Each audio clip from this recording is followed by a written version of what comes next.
in time. Isn't it great to get some good information? I just felt like it, like I said, I'm fixing to shut up and get out of the way for a minute and let this play again. And it's Steve and John, Steve Quill and John Stokes.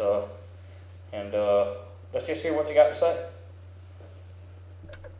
Basically, official use only. It's called Concept of Operations for Police Intelligence Operations, CONOPS and PIO, okay? This is the integration of the military police with local law enforcement.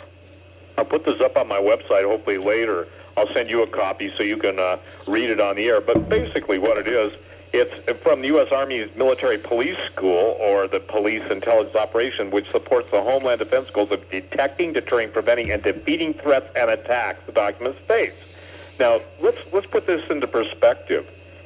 Ladies and gentlemen, you've already been given a 231-page report on who evil is. Meanwhile, the borders are open, the border cities are battle zones, and you're not even being told a tenth of what's going on. We're not talking about drug dealers with AK-47s, M16s, and just, light weapons.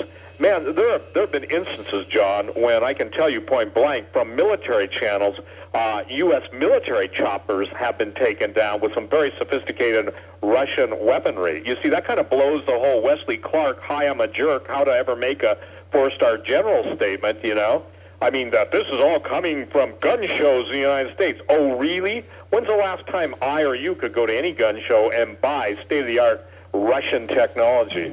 One of the things that's astonishing to me still is the naivety of the American people.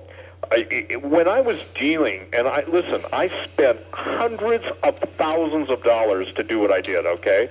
If I had to fly someplace and meet somebody, or if I had to take a bunch of overly indulgent CIA Cold War warriors out to dinner, and it cost $1,000, I'd drink my iced tea and listen to them.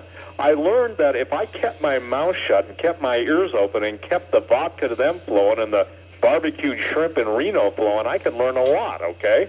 But what was so amazing to me is that if you have the money, here's where the ignorance of America is just overwhelming to me. You can get anything you want anywhere on the planet if you've got the money, probably within 3 phone calls, okay?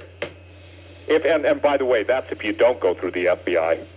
I say that out of just an amazing thing. But the bottom line is, I could tell stories that I promise you are so funny and so pertinent, yet no one will believe them. So I kind of cop out in this way. I say, Jesus said it best. He said, if I tell you earthly things, you believe me not, how can I tell you heavenly things, Well, now we've got a group of people that won't believe anything that's heavenly and won't believe anything that's earthly. That's right. And again, it goes right back to information. You see, my whole thing is this. The fear that's going to come will be unlike anything unknown or experienced. Jesus himself said there's never been a time like it, nor would be again.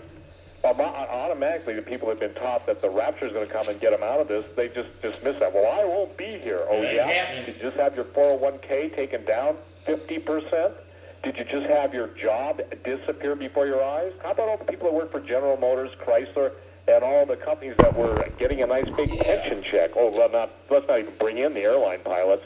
The point is this country is being uniquely divided up. To the victor go the spoils. Just like the Roman. I forget what it is in Latin, but there's a Latin statement that just basically says, look, to the victor go the spoils. Is there not, does it not trouble everybody that illegal gangs of all makes and mention are never targeted as, this is a private report, for your eyes only, we're going to go after the guns of the gangs. You know why they won't? Because they know the gangs are ready for them. And listen, I'm not selling the American people short.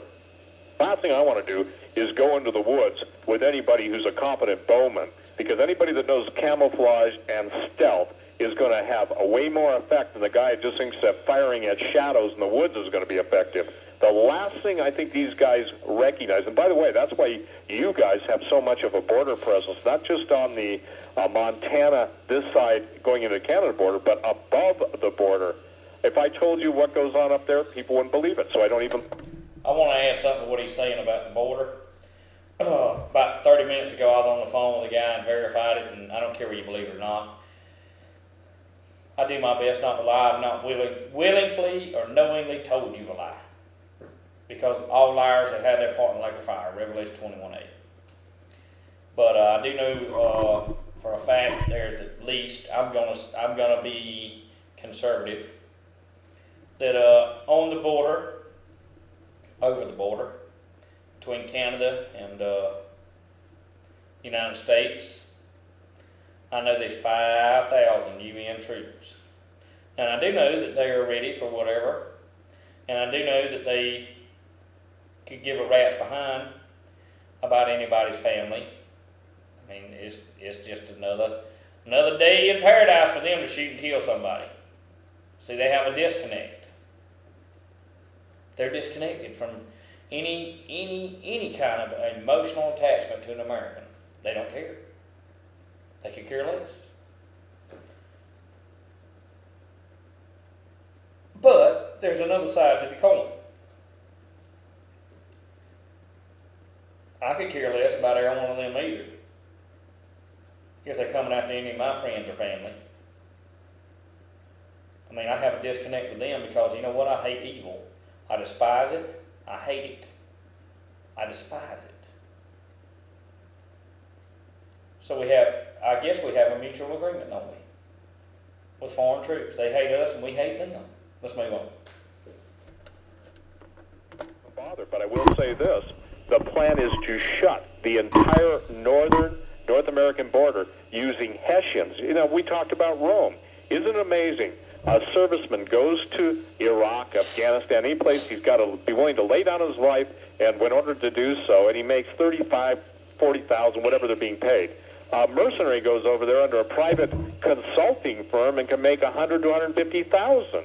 We hear stories. I had a marvelous discourse with a four-star general, and even to the point of he was bemoaning the fact of how tough it was to get money to go out and save lives. Yet it seemed like all of a sudden, when Blackwater or any of the other private security firms showed up over there, they have state-of-the-art everything. They have the best of everything. I can tell you this, being in the survival business, it would be astonishing to people to find out how many parents had to buy initially their kids good night vision. They had to buy them good bulletproof vests, and obviously the military came out and said, well, we can't have the public supplying our troops with better stuff than we're giving them, so you can't do that. Let me ask you a question, some of you men.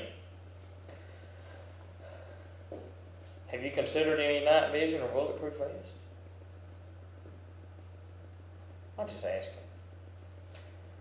I mean, it's just a thought. I understand the economy's down, but I'll also tell you this. Might be time to sell that four-wheeler and get you some night vision. I'm not telling you what to do, but it might be time if you're in an environment capable to do it, because it's available. It sure is.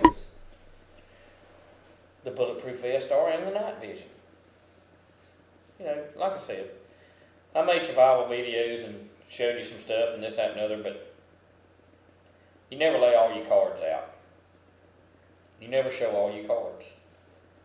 But you might want to think about, are you carrying a full deck? Do you have what you need? And are you ready? I'll be right back with another part.